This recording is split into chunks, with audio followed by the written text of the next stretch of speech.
Hi everyone, it's Niamh here and welcome to my art journaling channel. Today we're going to be creating a page with using abstract backgrounds and white space, funnily enough. So I'm starting in my Dina Wakley journal, and you can see I'm starting on a piece that's got canvas on one side and the watercolor paper. I was going to call it water soluble paper. Watercolor paper on the other side. So to make the pages look harmonious, I'm actually gessoing both pages. So I'm starting off with the same different substrates, but I've got the same covering over the top. And it just makes everything sort of blend together. For those of you who haven't worked in the Dina Wakley journals before, I love working on the canvas pages, but they do shrink. So don't be alarmed if that happens. It's supposed to happen. It's unstretched canvas. I know it really bothers some people. It really doesn't bother me because I quite like having the funny edges. So just be aware. So once I've dried off my gesso, I'm just going in with some analogous colours. So the analogous colours are colours that sit together on the colour wheel. So I'm using lime, marine and turquoise here. And I'm just sort of mixing them out and being really haphazard with how I'm doing it. I'm also, for a change, mixing wet on wet. So usually when you see me applying colours to my page, I dry them in between the layers, which makes them permanent. In this case, I actually did want to mix the colours together and kind of blend them. And you can see it's not neat, it's just putting colour on the page. But that's what I liked about it, because it was, it gave me room to add things to. I deliberately left some white space on here, which was really hard for me to do. But I manfully fought through it and left some white space on the page. I really love these colours together. The great thing about using analogous colours, or those colours who sit together on the colour wheel, is that you can mix them and know that you're not going to end up with mud. So I knew that by having those colours on the page, I was still going to get shades of greens and blues on that page. It wasn't going to mix together. I dried the original layer of wet on wet, and now I've put another layer of paint on, and again in that same colour scheme. So I've added some sky over the top, and then I've just rubbed away some of the paint with my wet wipe to create a ghost type effect. With the leftover paint that I had up in that patch at the top, I just pressed my stencil down onto it just to get any excess paint off. So now I'm going in and adding a contrasting colour, and I've chosen fuchsia to do this. So fuchsia is opposite the other colours on the colour wheel, so it's going to pop out of the page. I'm also going in though and adding some splatters of the same colours I've got in the background, and they sort of blend in and tie everything together. So I've got some lime and some marine on there as well. These are the Dina Wakley gloss sprays. So I am making sure that I'm drying those before I do anything else, just to make sure that if I close a page or anything, I'm not going to get transfer. If you had any other type of acrylic ink, you could certainly splatter that on. If you've got acrylic paint that you've sort of watered down slightly to get splats on, that would work as well, but the gloss sprays are fantastic.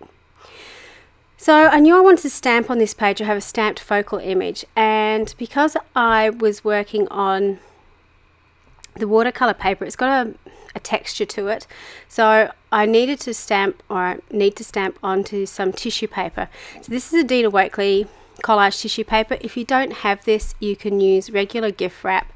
Thanks to Michelle Brown from Pictures to Papercraft, I found out that in Australia, I'm not sure what it's called in other countries, if you use grease-proof paper, not the silicone glad bake paper, but grease-proof paper, you can do the same thing on that, and it works beautifully.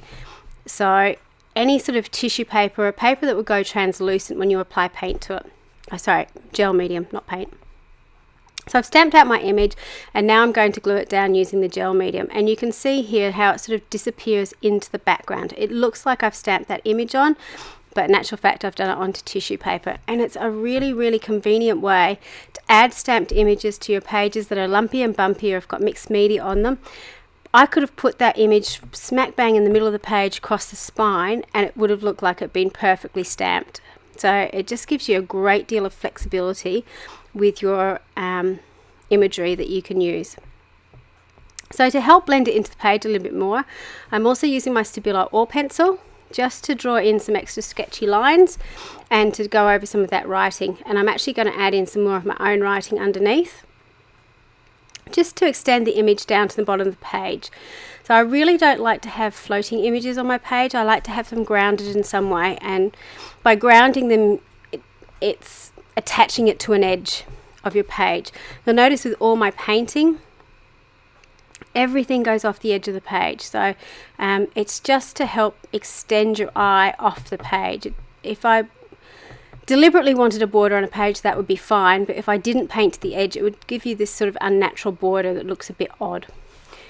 So now I'm going in with my favourite stencil, which is the botanical stencil, and I'm stenciling in white, and you can see I'm sort of moving it up and down, and for a change I'm actually keeping it really straight. Usually I like to bend it and sort of link it into each other. But one of my favourite artists on Instagram, Megan Wisner Quinlan, I think this is also her favourite stencil, and she always keeps it really straight, and I love her imagery, so I thought, oh, I'll try it, keeping it straight for a change. And I really liked it, and the great thing about this is it extends the white space up into the coloured areas. It blends the colours areas together, so I'm not getting that sort of patchy blobs of colour that I had in the background before. It sort of all flows now together. I particularly like the leaf on the far left hand side that disappears into the white down the bottom, because it sort of makes it look a little bit more mysterious. So I've gone in with the word spill, and I've stenciled that on, and then I've re-stenciled it up again into the white space, which seems a bit pointless, but you get the impression of something being there, a sort of ghost image, which again sort of helps extend everything out and make it look deliberate. If I just put the one straight above her head, it would have looked very placed, whereas because I've got those other ones sort of going off the edge, it kind of blends it in a little bit more.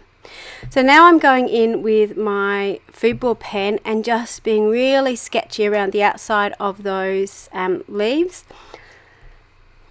I love doing this. I really love the look of it, and I quite like it on this page, but I have to admit, one of the benefits of videoing your work is you actually get to see it as you grow, and it's not something you I suppose take a notice of while you're actually doing it, but I actually quite liked it just plain white. So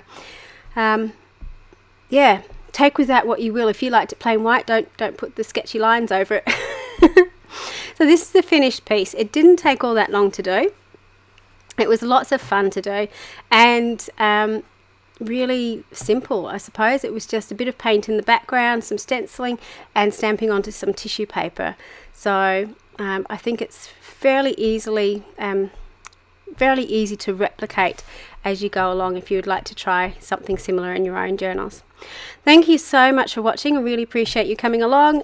If you like what you see, please think about subscribing to my channel. I've got 300 videos up here and a lot more coming, so hopefully you'll find something to entertain yourself. Bye for now.